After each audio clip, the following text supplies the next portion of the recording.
के जैसे किया।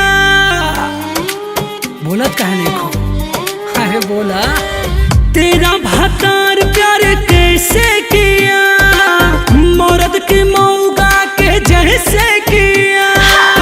अखियां लड़ी थी, बात भी बढ़ी थी, घड़ी मिलन की जब आ गई रे, पल्लू जरा सा सरकाया, मैं तो शर्मा गई रे, पल्लू जरा सा सरकाया, मैं तो शर्मा गई रे।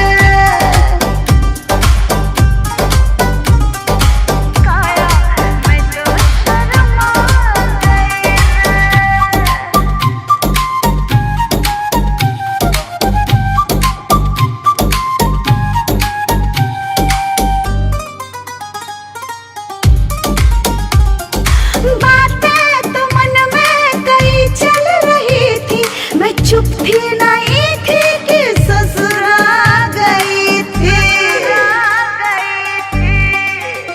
मेरी जान बस इतना बता दे मुझे, सोने दिया कि रात भर जगाया तुझे।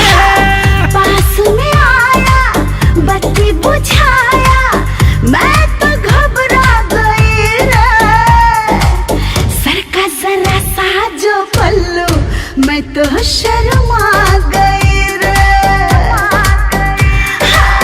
सर का जरा सा जो पल्लू, मैं तो शर्मा गई रे।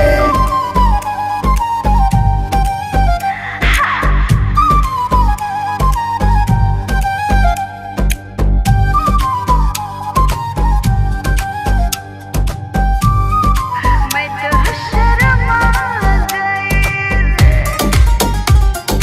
गदगद है मन हद से भी ज्यादा, बेहद प्यार मुझसे सारी रतियां किया। लगता है तूने साथ उसे का ही दिया, घाट सैया तेरा तभी तुझसे